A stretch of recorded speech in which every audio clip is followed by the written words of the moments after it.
Chapter 21. The school term ended, and Esme went back to France. For a day or two, Max wandered around feeling lost. He didn't know where Esme was. Sometimes it felt as if he didn't know to the nearest 30,000 years.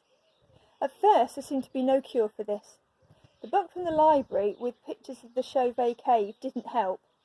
Writing poems in English and putting them into Google Translate and then distrustfully looking up all the words in a dictionary afterwards didn't help either. Danny helped. Danny said, after a day or two of this moping, "Mate, listen, next summer, is there any reason, apart from the parents, we'll talk them round, why we shouldn't go hitchhiking in France for a few weeks? Maybe say hello?"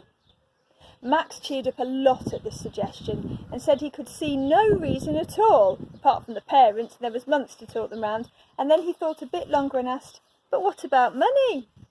Danny said money would not be a problem if they relaunched the bike repair and car cleaning business as soon as possible.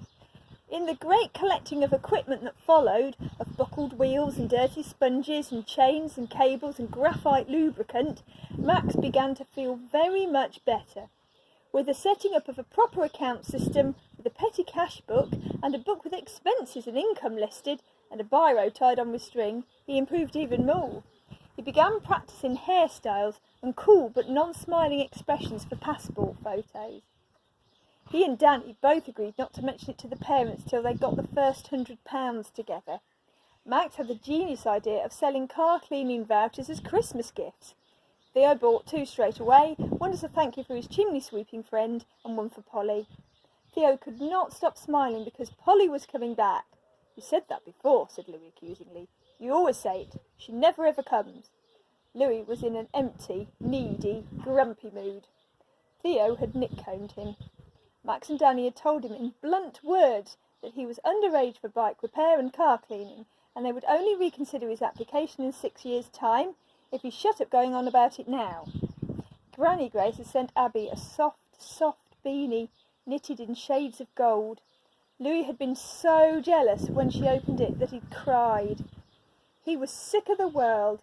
His heart ached at the sight of the rips in his rug. He didn't even have his polishing to do because the rocking horse room was finished. It looked wonderful.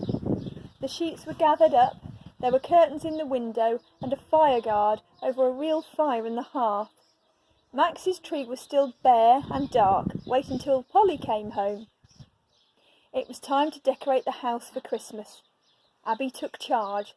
They began in the rocking horse room with paper snowflakes, gold and silver bells and great strands of ivy. Rocky had a garland of ivy, and there was another hung on the door. Its green stars were Esme to Max, ever since she'd untangled the leaf from his hair and tucked it behind her ear. Wherever she was still close enough to affect the beat of his heart. His screensaver now was a map of France, and the day before he'd sent her a text, "Très cool Noël, Esme, kiss." And straight away one had come back, "Très cool Noël à toi aussi, kiss." He'd shown it to Abby and mentioned the hitchhiking idea. Abby had said, "Brilliant," and that she'd back him up if he needed. She was a lot more use than Danny's big brothers, who'd unanimously agreed he was mad. She was being very bossy about the snowflakes and bells, but Max didn't mind at all. "Wow, looking good," Theo exclaimed when he came in to see how they were all getting on. "Now, I've got to go out to pick something up." He nodded at Max and Abby, and they nodded back and gave each other significant and secret looks over Louis's head. "So," Theo continued, "no climbing the walls, no biking downstairs, no frostbite, no touching the fire. Louis, that's you. Be good, and I'll bring us back pizza."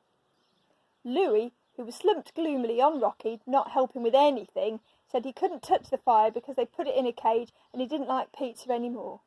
"What do you like?" asked Theo, and Louis said, "Nothing, only rocking." And then he rocked very slowly, with his face half buried in Rocky's garland.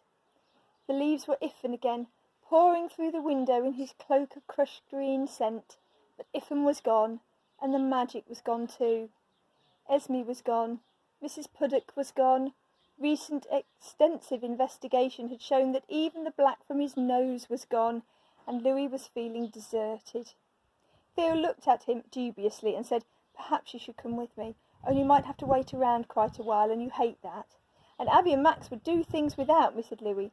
True, agreed Theo. I'll come if I can bring Rocky, and if Abby and Max promise not to do anything good till I come back, offered Louis. Totally unreasonable, said Theo. Impossible. No room for negotiation at all. What does that mean? Demanded Louis. No, said Theo, Abby and Max all together, and Abby added to Theo, just go, in case.